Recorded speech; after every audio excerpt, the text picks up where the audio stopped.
अस्सलाम वालेकुम student, welcome back to our physics class. Student, आज हम 21 चैप्टर की एक्सरसाइज के एमसीक्यू सॉल्व करेंगे। मैं सिर्फ करेक्ट ऑप्शन नहीं बताऊंगा बल्कि हर एमसीक्यूज की एक्सप्लेनेशन भी दूंगा और उसकी रीजन भी बताऊंगा, ताकि एग्जाम के अंदर अगर कोई नया जो है वो क्वेश्चन आ जाए तो आप उसको सॉल्व भी कर सकें और समझ कर उसका जवाब भी दे सकें। तो चले शुरू करते हैं। पहला अगर हम क्वेश्चन देखें तो लिखा हुआ है what process generate energy in the sun? Nuclear fission, nuclear fusion, radioactive decay या केमिकल रिएक्शन। क्वेश्चन के अंदर बेटा वो ये कह रहे हैं कि आप हम ये बताएं कि वो कौन सा प्रोसेस है जो कि सन के अंदर एनर्जी को जनरेट करता है। तो ऑप्शन नंबर जो बी है ना वो ठीक है, न्यूक्लियर फ्यूजन है। आप लोगों को मैंने लेक्चर के अंदर पढ़ाया था कि सन के अंदर बहुत ज्यादा टेम्परेचर और प्रेशर होता है, इसी वजह से हाइड्रोजन को जो न्यूक्लियर मिलकर ना हीलियम बनाते हैं। इस प्रोसेस में बहुत सारी एनर्जी रिलीज होती है और इसी प्रोसेस को हम न्यूक्लियर फ्यूजन कहते हैं। ठीक है, तो option number B is correct answer. ठीक है, नेक्स्ट अगर हम देखें तो वो देखें 21.2 है the factor which primary determine a planet surface temperature, it density, it orbital distance from the sun, it gravitational field strength, the number of moon it has. तो सिंपल देखें स्टूडेंट, हम लोगों ने पढ़ा था कि इस जो हमारे पास फैक्टर्स है ना वो प्लैनेट पर जो टेम्परेचर फैक्टर डिपेंड करते थे, उसमें करेक्ट ऑप्शन क्या था?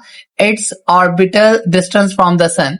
क्यों? अगर आप एक्सप्लेनेशन याद करें तो मैंने आपको टॉपिक के अंदर बताया था जो प्लैनेट सन के जितने करीब होंगे उसे उतनी ही ज्यादा सोलर एनर्जी मिलेगी और जो जितने दूर होंगे उसे उतनी ही कम एनर्जी मिलेगी। तो इसीलिए प्लैनेट का टेम्परेचर ज्यादातर और उसके सन के डिस्टेंस पर डिपेंड करता है।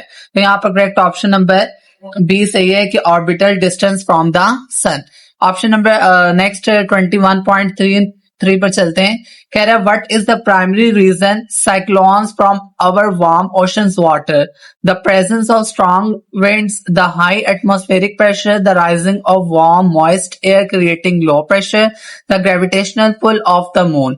तो देखिए सिंपल से इसका अगर हम पहले इसकी एक्सप्लेनेशन देखें तो क्या था कि जब वार्म ओशन पानी के मतलब जब वार्म ओशन का पानी जो है अवेपोरेट होता था ना, तो ये वार्म अब और मॉइस्ट एयर ऊपर उठती थी। तो जब हवा में उड़ जाती थी तो नीचे लो प्रेशर एरिया बन जाता था, तो ये लो प्रेशर आसपास की हवा अपनी तरफ खींचता था। इसी प्रोसेस को हम कहते थे कि इसी वजह से क्या पैदा हो जाता था? साइक्लोन डेवलप होता था। तो ऑप्शन नंबर सी सही है। ऑप्शन नंबर सी सही है। देखें द राइजिंग ऑफ वार्म का ऊपर जाना, moist air creating low pressure, और नीचे हवा में जो हवा ऊपर जाती है तो नीचे क्या होता है कि जो प्रेशर है वो लो हो जाता है, जिसकी वजह से साइक्लोन डेवलप हो जाता था।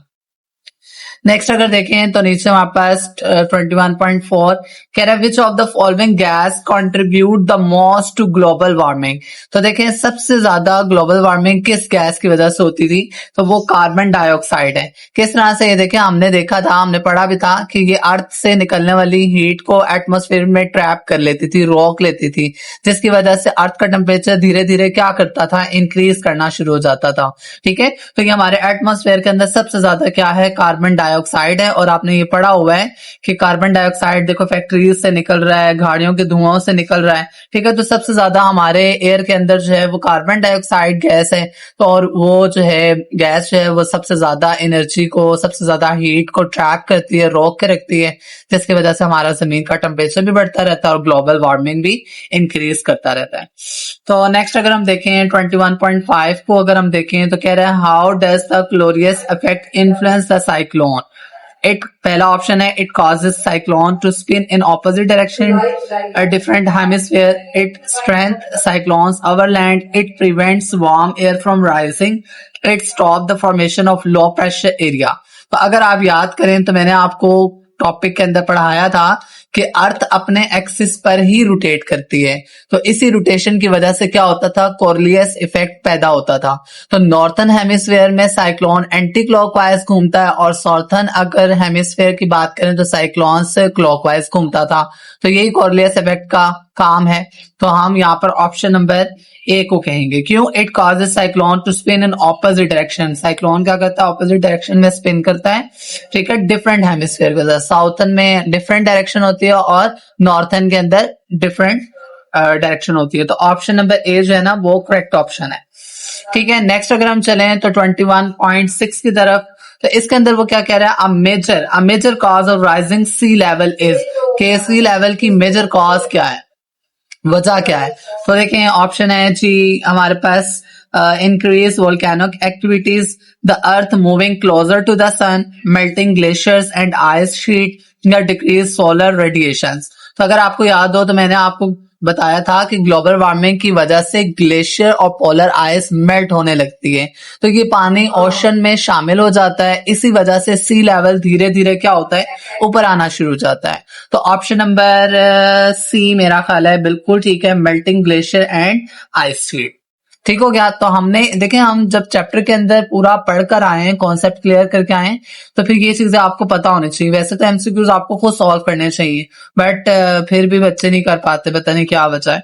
21.7 को देखें तो इसमें कह रहा है, a significant source of background radiation is oxygen in the air, cosmic rays from the sun, sound wave in the atmosphere, या लाइट फ्रॉम द सन। पहले अगर हम इसकी रीजन देखें तो हमने पढ़ा था कॉस्मिक रे होती क्या है, कॉस्मिक रेज जो है वो हाई एनर्जी पार्टिकल होती है जो कि आउटर स्पेस से अर्थ की तरफ आती है, मतलब स्पेस से अर्थ की तरफ आती है। ये नेचुरल बैकग्राउंड रेडिएशन का एक इंपॉर्टेंट सोर्स होता है, इसीलिए करेक्ट ऑप्शन इसका क्या होगा, कॉस्मिक रेज फ्रॉम सन। और सन कह रहा हूँ, स्पेस। ठीक है, हमने पढ़ा था कि कॉस्मिक रेज कहाँ से आती हैं, स्पेस से आती हैं, और ये बेसिकली क्या होते हैं, ये पार्टिकल होते हैं। ठीक है, हाई एनर्जी पार्टिकल्स होते हैं। ठीक है, और जब वो हमारी अर्थ में आते हैं ना तो फिर वो हमारी बैकग्राउंड रेडिएशन का हिस्सा बन जाते हैं। ठीक हो गया, तो इसका ऑप्शन नंबर बी सही है। ठीक है, तो यहाँ पर ये हमारे पास टोटल 7 ही थे इसके, तो इसके अलावा मेरा ख्याल है इसका और कोई एमसीक्यूज नहीं है। नेक्स्ट पेज पर 21.7 पर खत्म हो जाते हैं। तो स्टूडेंट आज हमने चैप्टर 21 के एक्सरसाइज के एमसीक्यूज डिटेल के साथ सॉल्व किए और आंसर की समझा भी है। तो आप इसे याद कर लीजिएगा, इसका कॉन्सेप्ट क्लियर कर लीजिएगा, और ताकि और जितने भी लेक्चर दिए हैं उसका जितना भी लेक्चर दिए हैं उसको जो है ना वो अच्छे से समझ कर याद कीजिएगा, ताकि जितने भी एमसीक्यूज आए तो वो आप कर सकें। ठीक है, तो अगर आप चैनल पे नए हैं तो चैनल पर सब्सक्राइब कर लें ताकि आने वाले तमाम न्यू वीडियो का नोटिफिकेशन आपको सबसे पहले मिले। ठीक है, thanks for watching my videos, please subscribe my channel. Thank you so much, Allah Hafiz.